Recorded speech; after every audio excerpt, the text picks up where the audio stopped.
యువమిత్రులందరికీ శుభాకాంక్షలు. తెలంగాణ సాగునీటి పారుదల శాఖ మంత్రివర్యులు ఉత్తమ్ కుమార్ రెడ్డి గారు నాతో పాటు ఈ కార్యక్రమంలో అతిథులుగా విచ్చేసిన హైదరాబాద్ ఇన్ఛార్జ్ మినిస్టర్ పొన్నం ప్రభాకర్ గారు, తుమ్మల నాగేశ్వరరావు గారు, మొహమ్మద్ అలీ షబీర్ గారు, మిత్రులు జగ్గారెడ్డి గారు, స్థానిక కార్పొరేటర్ సోదరిమణి విజయారెడ్డి గారు, వేదిక మీద ఉన్న ప్రభుత్వ అధికారులు, ఫైనాన్స్ స్పెషల్ చీఫ్ సెక్రటరీ,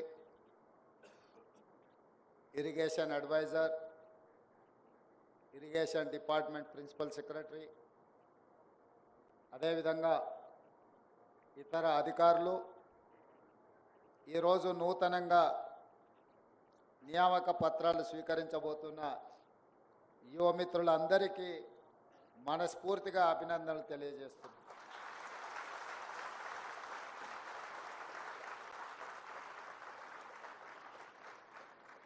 మీరందరూ ఉద్యోగాలను సాధించడంలోనే కాదు,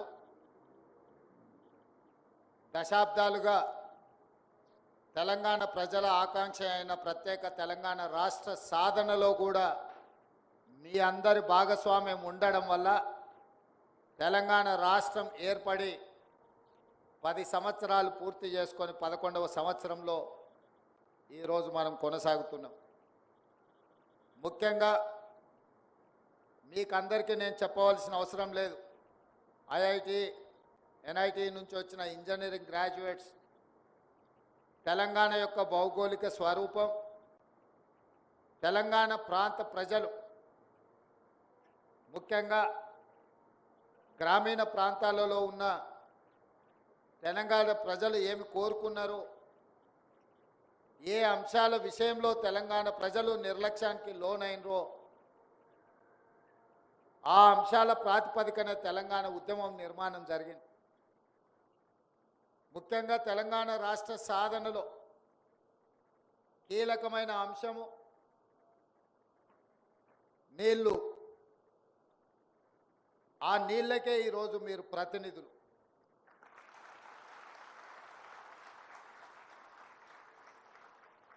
రెండవది నియామకాలు. తెలంగాణ రాష్ట్రం వచ్చినాక 11 సంవత్సరాల వరకు మీకు నియామక పత్రాలు అందలేదు. కానీ ఈరోజు ఉత్తమ్ కుమార్ రెడ్డి గారు ప్రత్యేకమైన శ్రద్ధ తీసుకొని తెలంగాణ పబ్లిక్ సర్వీస్ కమిషన్లో మీ నియామకాలు వాయిదాలు పడుతుంటే ఆ నియామకాలు చేపట్టవలసిందే. ఈ నిరుద్యోగ యువకులు ఉద్యోగ అవకాశాలు తీసుకొని తెలంగాణ పునర్నిర్మాణంలో భాగస్వాములు కావాలి అని వారు ప్రత్యేకమైన శ్రద్ధ తీసుకొని తెలంగాణ నిర్మాణంలో మిమ్మల్ని ఇంజనీర్లుగా, ముఖ్యంగా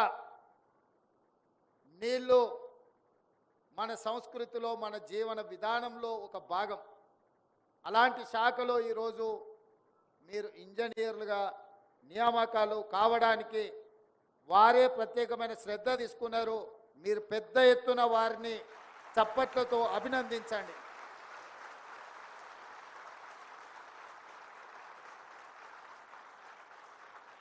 ముఖ్యమంత్రిగా మా మంత్రులు తీసుకొచ్చిన ప్రతిపాదనలని ఆమోదించి వాటిని ముందుకు తీసుకెళ్లడమే నా బాధ్యత. కానీ ప్రక్రియ మొత్తము తీసుకోవాల్సిన నిర్ణయాలు శాఖల మంత్రుల దగ్గరనే జరుగుతాయి. ఈరోజు అత్యంత ప్రతిష్టాత్మకమైన తెలంగాణ ప్రజల భావోద్వేగం వ్యవసాయము, నీళ్లు. ఈరోజు నేను మీ అందరితో ఒక్క మాట చెప్పదలుచుకున్నా. ఇది మీకు ఉద్యోగం కాదు, ఇది మీకు భావోద్వేగం.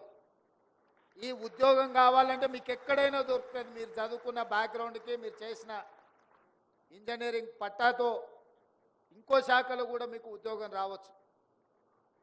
ఇది ఉద్యోగం కాదు, ఇది మీకు ఒక భావోద్వేగం. ఎందుకంటే తెలంగాణ ప్రజల 4 ప్రజల యొక్క భావోద్వేగం నీళ్లతో ముడిపడి ఉన్నది. ఆ నీళ్లను ఒడిసిపట్టి తెలంగాణ ప్రజలకు అందించవలసిన బాధ్యత, గురుతరమైన బాధ్యత మీ మీద ఉన్నది. అందుకే ఈ భావోద్వేగాన్ని మీరు మనసు పెట్టి నిర్వర్తించాల్సిన అవసరం ఉన్నది. ఈరోజు అసిస్టెంట్ ఎగ్జిక్యూటివ్ ఇంజనీర్స్గా 687 మంది, అందులో సివిల్ 351, మెకానికల్ 93, ఎలక్ట్రికల్ 149 మంది, అదేవిధంగా ఇతర డిపార్ట్మెంట్లో 94, అదేవిధంగా లష్కర్లని ఇతర నియామక పత్రాలు కూడా ఈరోజు మీకు అందించడం జరిగింది.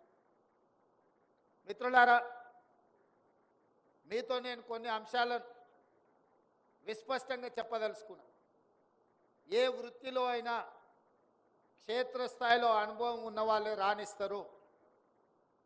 అప్పుడప్పుడు సినిమాలలో రాజకీయ నాయకులు మాట్లాడుతుంటారు, నేను పైనుంచి రాలేదు, కింది నుంచి చూస్తూ చూస్తూ వచ్చినా. స్థానిక సంస్థలలో పనిచేసిన వాళ్ళు, సర్పంచ్ స్థాయిలో నుంచి రాజకీయాలకు వచ్చిన వాళ్ళు, ఉదాహరణకు పివి నరసింహారావు గారు, నీలం సంజీవరెడ్డి గారు, కోట్ల విజయభాస్కర్ రెడ్డి గారు, ఇలాంటి వాళ్ళందరూ వాళ్ళ జీవితంలో సర్పంచులుగా రాజకీయ ప్రస్థానం మొదలుపెట్టి ముఖ్యమంత్రులుగా, ప్రధానమంత్రులుగా, రాష్ట్రపతులుగా రాణించిన వాళ్ళకి ఎవరైనా వచ్చి ఏదైనా విషయంలో ఏదైనా చెప్పడానికి ప్రయత్నం చేస్తే అందులో వాస్తవాన్ని వాళ్ళు గ్రహించగలుగుతారు. ఎందుకంటే సర్పంచుగా లేదా జిల్లా పరిషత్లో లేదా శాసనసభలో, శాసన మండలిలో, లేకపోతే పార్లమెంట్లో వివిధ అంశాలను ఏ విధంగా చర్చిస్తారో, ఆ అంశాలను, ఆ సమస్యల్ని ఏ విధంగా పరిశీలిస్తారో ఒక అవగాహన ఉండడం వల్ల వాళ్ళు ముఖ్యమంత్రులుగా, ప్రధానమంత్రులుగా, రాష్ట్రపతులుగా రాణించింది. ఈరోజు అధికారుల్లో కూడా క్షేత్రస్థాయిలో పనిచేసిన ఏఈలుగా కావచ్చు, జైలుగా కావచ్చు పనిచేసిన వాళ్ళు క్షేత్రస్థాయిలో ఇచ్చే రిపోర్ట్ మీదనే డిఈలు పనిచేస్తారు. ఒక 10 అంశాలలో మీరు నివేదికిస్తే డిఈ గారు ఒక 4టిని ఎగ్జామిన్ చేసి అతను నిర్ణయం తీసుకుంటాడు. డిఈ గారు 4 అంశాలను ఈఈ గారికి ప్రతిపాదిస్తే 4ంట్లలో 2, 3 ఎగ్జామిన్ చేసి తను నిర్ణయం తీసుకుంటాడు. ఆ పైన సూపరింటెండెంట్ ఇంజనీర్, ఆ పైన సిఈ, ఆ పైన ఈఎన్సి. క్షేత్రస్థాయిలో పరిశీలనకు వెళ్ళేది మీరు పైకి వచ్చినా కొద్దిగా మీకు అవకాశాలు తక్కువ ఉంటాయి. కింద assistant executive engineer or junior engineer ఎవరైతే ప్రతిపాదనలు పంపించిందో ఆ పేపర్ల మీద వచ్చిన ప్రతిపాదనలే ఎగ్జామిన్ చేస్తారు. అందులో ఏదో ఒక అంశం మీదనే ఫీల్డ్ విజిట్కి పోతారు. ఏఈలు, జైలు, తెలివి కల్లోలు అయితే క్వాలిటీ ఉన్న వర్క్ ఒక్క దగ్గరికి తీసుకెళ్ళి చూపించి అన్ని ఇట్లనే ఉన్నాయని చెప్తే నిజమే అనుకొని సంతకాలు పెడుతుంటారు. ఆ తర్వాత తప్పని తేలినప్పుడు తప్పించుకోవడానికి ఉండదు. అయితే గతంలో కాంట్రాక్టర్లు కానీ, ఇంజనీర్లు కానీ ఉదయం 5 గంటలకు లేచి బూట్లు తొడుక్కొని ఫీల్డ్ మీద క్షేత్రస్థాయిలో పనుల పరిశీలనకు వెళ్ళేది. గ్రౌండ్ రిపోర్టును వాళ్ళు సొంతంగా చూసేటోళ్ళు, గ్రౌండ్ రిపోర్టును చూసి వాళ్ళు రిమార్క్స్ రాసేటోళ్ళు. ఆ రిమార్క్స్ మీద పైన అధికారులు నిర్ణయం తీసుకున్నా తిరిగి ఆ అధికారులు ఒకవేళ ఇన్స్పెక్షన్స్కి వచ్చినా పెద్ద వ్యత్యాసం ఉండేది కాదు. కానీ ఈ మధ్య కొంతకాలం నుంచి నేను పర్సనల్గా, ఎందుకంటే నేను కూడా పాలిటిక్స్లో కొంచెం కింది నుంచే వచ్చిన, జిల్లా పరిషత్ మెంబర్గా పనిచేసిన, నేను ఎమ్మెల్సీగా పనిచేసిన, ఎమ్మెల్యేగా పనిచేసిన, ఎంపీగా పనిచేసిన, ఈరోజు ముఖ్యమంత్రిగా మీ అందరి మద్దతుతోని బాధ్యతలు నిర్వర్తిస్తున్నాను. కానీ ఎవరైనా నా దగ్గరకు వచ్చి ఏదైనా విషయం, అది అధికారి కావచ్చు, రాజకీయ నాయకుడు కావచ్చు, ప్రజాప్రతినిధి కావచ్చు, ఏదైనా అంశాలను ప్రస్తావించినప్పుడు నేను అంచనా వేయగలుగుతా వీళ్ళు గ్రౌండ్ రియాలిటీతో ఎంత కనెక్ట్ అయి ఉన్నారు, లేకపోతే వీళ్ళు ఎవరో ఇచ్చిన సమాచారం మీద ఆధారపడి నాకేం చెప్తున్నారని నేను కొంచెం అసెస్ చేసుకోగలుగుతాను. అంటే క్షేత్రస్థాయిలో తిరగడం వల్ల, క్షేత్రస్థాయిలో మనకు అనుభవం ఉండడం వల్ల మనం తీసుకునే నిర్ణయాలలో తప్పిదాలకు తక్కువ అవకాశం ఉంటుంది. ఈరోజు మీరు ఈ మధ్యకాలంలో ఇంజనీర్లు ఎవరు, నేను కంటిన్యూస్గా మానిటరింగ్ చేస్తున్న లాస్ట్ 9 months నుంచి ఫీల్డ్ ఇన్స్పెక్షన్స్కి పోయే వాళ్ళే తగ్గిపోయినరు. అది మీరే కాదు, జిల్లా కలెక్టర్లు, జిల్లా ఎస్పీలు, జిల్లా స్థాయి అధికారులు కూడా క్షేత్రస్థాయి పర్యటనకు వెళ్ళడం లేదు.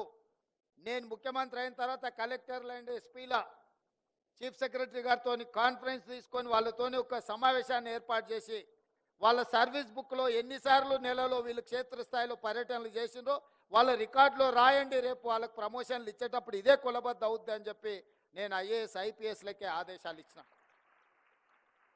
క్షేత్రస్థాయిలో పరిశీలన లేనప్పుడు, పర్యటనలు లేనప్పుడు మన నిర్ణయాలు తప్పిదాలకు గురి కావడానికి అవకాశం ఉంటుంది.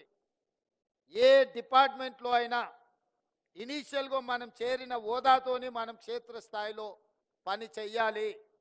ఈరోజు హైదరాబాద్లో కానీ తెలంగాణ రాష్ట్రంలో ప్రధానంగా గోదావరి ఒకవైపు, కృష్ణా నది ఇంకొక వైపు.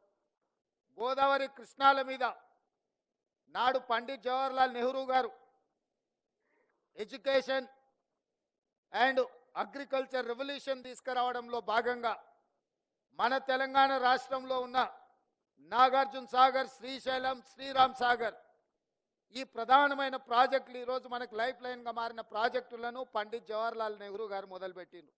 ఆ ప్రాజెక్టులు ఈ రోజు వరకు ఎన్నో ఆటుపోట్లను, ఎన్నో వరదలను, ఎన్నో ప్రకృతి వైపరీత్యాలను తట్టుకొని ఈరోజు నిలబడి కృష్ణా బేసిన్ మీద వచ్చిన వరదలకు నాగార్జున సాగర్, శ్రీశైలం ఎప్పుడో కొట్టుకుపోయి ఉండాలి.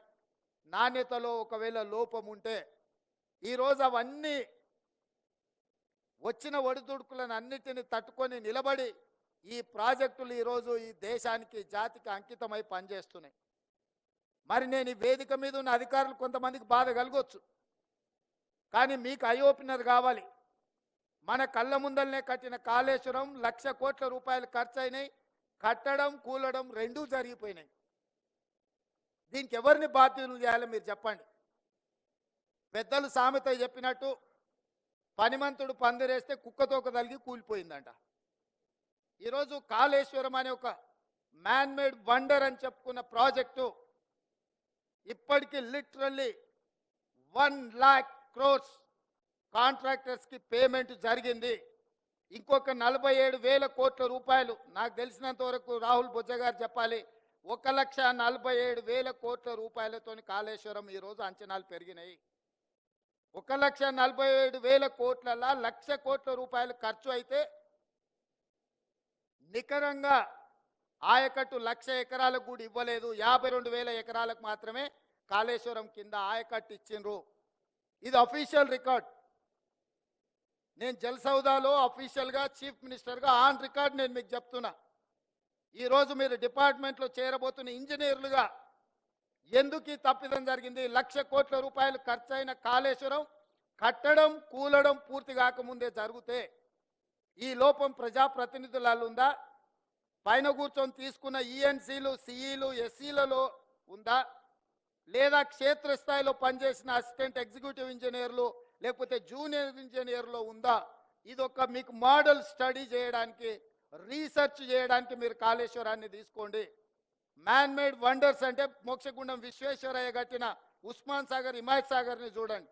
1908 హైదరాబాద్ మీద ఫ్లడ్స్ వచ్చి వేలాది మంది చనిపోయినప్పుడు నిజాం గ్లోబల్ టెండర్ పిలిచి ఇక్కడ ఉన్న ఈ వరదల్ని అరికట్టడానికి, హైదరాబాదు నగరాన్ని రక్షించడానికి ఒక గ్రేట్ భారత రత్న ఇంజనీర్ని అపాయింట్ చేస్తే అతను నిర్మించిన Osman Sagar, Himayat Sagar more than 100 years ఈరోజు ఉండి ఈరోజు హైదరాబాదు నగరానికి తాగడానికి నీళ్ళు అందిస్తుందంటే మోక్షగుండం విశ్వేశ్వరయ్య మీకు ఆదర్శం కావాలన్నా? 1,00,000 కోట్ల రూపాయల ఖర్చు పెట్టి కట్టడం, కూలడం జరిగిన కాళేశ్వరం ఇంజనీర్లు మీకు ఆదర్శంగా ఉండాలన్నా? యాజ్ ఏ ఇంజనీర్స్గా ఈరోజు మొదటి రోజు ప్రభుత్వ ఉద్యోగంలో చేరుతున్న మీరు ఆలోచన చేయండి. ఇది నిజంగా అంటే ఎవరిని ఏమనాలో తెలియని పరిస్థితి. ఏమని అనాలన్నా more than 50% department they worked in Kaleshwaram. వాళ్ళందరి మీద చర్యలు తీసుకుంటే అసలు డిపార్ట్మెంటే ఉండదు, రద్దు చేయాల్సిన పరిస్థితి ఉంది. చర్యలు తీసుకోకపోతే అందులో ఉన్న వాళ్ళనే మీరు కొనసాగిస్తున్నారని మేము ఆరోపణలు ఎదుర్కోవాల్సిన పరిస్థితి. దీన్ని ఏ రకంగా విశ్లేషించాలనో ఎవ్రీడే కమిషన్ ముందుకెళ్ళి సేమ్ గతంలో పనిచేసే ఇంజనీర్లే కమిషన్ చైర్మన్ ముందుకు వెళ్తున్నారు. అద్భుతమని ఆయనకు చెప్పడానికి ప్రయత్నం చేస్తున్నారు. ఆయన అడిగేదానికి వీళ్ళ దగ్గర సమాధానం లేదు. ఎవరిని ఎవరు ప్రొటెక్ట్ చేయాలనో ఎవరికి తెలియకుండా పోయింది. అంటే ఈ కారణాలు క్షేత్రస్థాయిలో పనిచేసిన ఇంజనీర్లు గతంలో ఏదైనా ఇంజనీరింగ్ మిస్టేక్ లేకపోతే సిడిఓలో అప్రూవల్ లేకపోతే క్షేత్రస్థాయిలో ఉన్న ఇంజనీర్లు రెఫ్యూజ్ చేసేటోళ్ళు, రిమార్క్స్ రాసేటోళ్ళు, తిరిగి మళ్ళీ మాకు ప్రాపర్ డైరెక్షన్ కావాలి అని అడిగేటోళ్ళు. డి చెప్పినాను ఏఈ, ఈ చెప్పినాను డి, ఎస్ఈ చెప్పినాను ఈ, సిఈ చెప్పినాని ఎస్సి, ఈఎన్సి చెప్పినాని సి, ఇరిగేషన్ సెక్రటరీ చెప్పినాను ఈఎన్సి, సంబంధిత శాఖ మంత్రి చెప్పినాని సెక్రటరీ, ముఖ్యమంత్రి చెప్పిండని సంబంధిత శాఖ మంత్రి. అల్టిమేట్గా పొలిటికల్ ఎగ్జిక్యూటివ్ తీసుకునే రాంగ్ డెసిషన్స్ ఏఈ వరకు చేరి క్షేత్రస్థాయిలో అమలు చేయాల్సింది ఏఈలే. కానీ మీరు అక్కడ కూర్చున్నప్పుడు మీకున్న ఎక్స్పీరియన్స్ను, మీకున్న ఎడ్యుకేషన్ను, మీకున్న క్వాలిటీని పేపర్ మీద పెట్టి వెనక్కి కొట్టినరు అనుకో, ఇట్లాంటి పరిస్థితులు ఉత్పన్నం కావు. ఈరోజు ఏ దేశంలో అయినా ఒక గొప్పతనాన్ని చూపించాలంటే ఆ దేశంలో కట్టిన స్ట్రక్చర్నే చూపిస్తాం. న్యూయార్క్లో మనం స్టాచ్యూ ఆఫ్ లిబర్టీని చూపించాలంటే ఎస్, ఆ స్టాచ్యూ ఆఫ్ లిబర్టీని ఒక ఇంజనీర్ కట్టింది, ఈఫిల్ టవర్ ఒక ఇంజనీర్ కట్టింది. ఇవాళ ఇండియాలో ఉన్న మ్యాన్మేడ్ వండర్స్ బాక్రానంగల్ నుంచి నాగార్జున సాగర్ వరకు, శ్రీశైలం నుంచి శ్రీరామ్ సాగర్ వరకు ఇంజనీర్స్ కట్టినటివే కదా. Engineers can create a new world. ఇంజనీర్స్కున్న శక్తి అట్లాంటిది. ఆ ఇంజనీర్లు ఈరోజు తెలంగాణ రాష్ట్రంలో మీరు భాగస్వాములు అవుతున్నారు, మీరు క్షేత్రస్థాయికి వెళ్తున్నారు. ఈ తెలంగాణకు నీళ్ళు అనేది ఒక భావోద్వేగం. మీకు వచ్చే ఉద్యోగము తెలంగాణ భావోద్వేగానికి ముడిపడి ఉన్నది. మీరందరూ ఈ తెలంగాణ రాష్ట్ర నిర్మాణంలో, ఉమ్మడి రాష్ట్రంలో అన్యాయం జరిగింది ప్రాజెక్టుల నిర్మాణంలో. అంటే 10 సంవత్సరాల ఉమ్మడి రాష్ట్రంలో మొదలుపెట్టిన ప్రాణహిత చేవెళ్ళ పూర్తి కాలేదు, పాలమూరు రంగారెడ్డి ఎత్తిపోతలు పూర్తి కాలేదు, ఎస్ఎల్బీసీ పూర్తి కాలేదు, కల్వకుర్తి పూర్తి కాలేదు, భీమా నెట్టంపాడు పూర్తి కాలేదు. దేవాదుల ఈరోజు ఎక్కడున్నదో మీకు తెలుసు, సీతమ్మ సాగరు, ఇందిరా సాగరు, ఏది తీసుకున్న ప్రాజెక్టులు పూర్తి కాకపోవడానికి 10 సంవత్సరాల కారణం ఏంది? ఎందుకు ఇవన్నీ పూర్తి కాకుండా తెలంగాణ రాష్ట్రం వచ్చినా దాదాపుగా నాకు తెలిసి 1,90,000 కోట్ల బిల్లులు పే చేసారు అనుకుంటే ఇరిగేషన్లో. Almost we have spent 2 lakh crores. 2 లక్షల కోట్లు సాగునీటి పారుదల మీద ఖర్చు పెట్టినా మనం ప్రాజెక్టులను పూర్తి చేసుకోలేకపోయినాం తెలంగాణ రాష్ట్రం వచ్చిన 10 సంవత్సరాలలో. దీనికి కారణం ఎవరు అని ఒకరి మీద ఒకరు ఆరోపణలు చేసుకునే కంటే భవిష్యత్తులో మనం అలాంటి తప్పు చేయకూడదు. ఎలాంటి తప్పు చేయకూడదో గత 10 సంవత్సరాలల్లో మన కళ్ళ ముందల ప్రత్యక్ష సాక్షిగా కాళేశ్వరం లాంటి ప్రాజెక్టులు మన కళ్ళ ముందు ఉన్నాయి. అందుకే యువ మిత్రులారా, ఈ తెలంగాణ రాష్ట్రం మనది. ఈ రాష్ట్రాన్ని నిర్మించుకునే బాధ్యత మనది. ఈ దేశానికి, ప్రపంచానికి మన రాష్ట్రం ఆదర్శంగా నిలబెట్టాల్సింది మనమే. మీరు, నేను, మనము కలిస్తేనే ఈ తెలంగాణ రాష్ట్రాన్ని నిర్మించుకుంటాం. ఈ తెలంగాణ రాష్ట్ర నిర్మాణంలో నీళ్ళది అత్యంత ప్రత్యేకమైన పాత్ర. సాగునీటి పారుదల శాఖ ఈరోజు ఆ గొప్ప యజ్ఞాన్ని మీరు ముందుకు తీసుకెళ్తున్నారు. తెలంగాణ రాష్ట్రంలో ఉన్న పెండింగ్ ప్రాజెక్టులను ఏ విధంగా పూర్తి చేయాలనో మీరు క్షేత్రస్థాయికి వెళ్ళండి. పెద్దలు ఉత్తమ్ కుమార్ రెడ్డి గారు చెప్పినట్టు సంపూర్ణంగా వారి సూచనను రాష్ట్ర ప్రభుత్వం పాటిస్తుంది. మీరందరూ క్షేత్రస్థాయిలో పని చేయాల్సిందే. ఎవరైనా ఏదైనా రికమెండేషన్స్, అప్లికేషన్స్ తీసుకొస్తే వాళ్ళని ఇంకా దూరంగా అడవిలో పోస్టింగ్ వేయండి అన్న. ఎవరైనా కాగితం పట్టుకొని వచ్చిండ్రంటే, ఎవరైతే కాగితం పట్టుకొని వచ్చి ఇక్కడ కాదు అక్కడ కొంచెం అర్బన్కి, టౌన్కు దగ్గరగా ఉంది అని పొలిటికల్ ఆబ్లిగేషన్స్ కానీ, రిలేటివ్స్ ఆబ్లిగేషన్స్ కానీ, పర్సనల్ ఆబ్లిగేషన్స్ తెలిస్తే నేను స్పష్టంగా ఇరిగేషన్ సెక్రటరీ గారికి నేను ఇన్స్ట్రక్షన్స్ ఇస్తున్నా. మాట్లాడకుండా వాళ్ళని తీసుకెళ్ళి ఎక్కడ ఏమీ లేకుండా రోజుకు ఒకేసారి తిండి దొరికే ప్రాంతం ఏదనుంటే అక్కడ పోస్టింగ్ చేయండి. ఎందుకంటే ఉదయం తిని ఇంట్లోకి వెళ్తే మళ్ళీ రాత్రికి వస్తే ఇంటి దగ్గరనే భోజనం దొరకాలి వాళ్ళకి. ఆకలి ఉంటే పని మీద ఫోకస్ ఉంటుంది, కడుపులో నిండగుంటే నిద్ర వస్తుంది. ఎందుకంటే ఎలక్షన్ క్యాంపెయినింగ్లో నేను కొంచెమే తింటా, ఎక్కువ తింటే నిద్ర వస్తే ఎక్కువ ప్రోగ్రామ్ చేయలేనని. మీకు అందరికి కూడా మిత్రులారా, ఇది ఒక మంచి గొప్ప అవకాశం. మిమ్మల్ని మీరు నిరూపించుకునే సందర్భం. మనం ఈ 5 సంవత్సరాలలో టార్గెటెడ్గా పనిచేద్దాం. మిగిలిపోయిన కాళేశ్వరం కావచ్చు, లేకపోతే ఎస్ఎల్బిసి కావచ్చు, పాలమూరు రంగారెడ్డి కావచ్చు, ఈ ప్రాజెక్టులను పూర్తి చేసుకుంటే తెలంగాణ ఈ దేశంలో ఏ రాష్ట్రం మనతో పోటీ పడనంతగా అంతర్జాతీయ జల వివాదాలు, రాష్ట్ర జల వివాదాలు, అంతర్రాష్ట్ర జల వివాదాలు మీకు అందరికీ తెలుసు. ఈ అంతర్రాష్ట్ర జల వివాదాలలో ఉన్న ప్రధానమైన సమస్యనే ప్రాజెక్టులు పూర్తి కాకపోవడం. పూర్తయిన ప్రాజెక్టులకు కేటాయించిన నీళ్లు శాశ్వతంగా ఉంటాయి కాబట్టి ఈ సమస్య కూడా, నీళ్ళ సమస్య, అంతర్రాష్ట్ర సమస్యలు కూడా మీ పనితనం మీద, మీ ఎఫిషియన్సీ మీద ఆధారపడి ఉన్నది. మీరందరూ కష్టపడాలి, తెలంగాణ రాష్ట్రాన్ని అభివృద్ధి పదం వైపు నడిపించాలి. మీకు ఏదైనా క్షేత్రస్థాయిలో సమస్యలు వస్తే నేను సిద్ధంగా ఉన్న వినడానికి. మీరు పనిచేసే క్రమంలో సమస్యలు వస్తే చెప్పండి, 100% నేను జవాబుదారీ ఆ సమస్యలను పరిష్కరించడానికి. పని చేయకుండా బదిలీ చేయాలనే దానికి మాత్రం నేను జవాబుదారీ కాదు. మీ ప్రాక్టికల్గా మీకు ఏ సమస్య వచ్చినా పరిష్కరించడానికి మీ అన్నగా, ఈ రాష్ట్ర ముఖ్యమంత్రిగా నేనున్నా.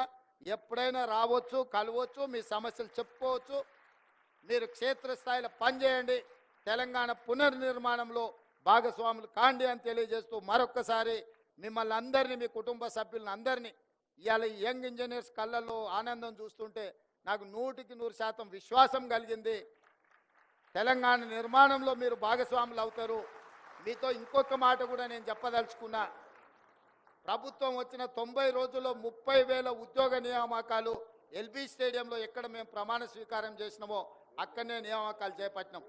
మిమ్మల్ని కూడా అక్కడే అంటే ఉత్తమ్ కుమార్ రెడ్డి గారు అన్నారు, లేదు జలసౌధకు రాండి, మా సాగునీటి పారుదల కార్యాలయానికి వస్తే మా వాళ్ళందరినీ ఇన్స్పైర్ చేసినట్టు ఉంటుంది. మా హెడ్ ఆఫ్ ద డిపార్ట్మెంట్లో వాళ్లకు నియామక పత్రాలు ఇవ్వండి, వాళ్ళకి లైఫ్ టైం మెమరీ ఇది అని వారు చెప్పిండ్రు. వారు చెప్పినప్పుడు నేను పెద్దగా ఆలోచన చేయలేదు, కానీ ఈరోజు నిజంగా మిమ్మల్ని అందరినీ చూసిన తర్వాత వారి సూచన నిజమని అనిపించింది. మరొక్కసారి మిమ్మల్ని అందరినీ అభినందిస్తూ సెలవు తీసుకుంటున్న మిత్రులారా.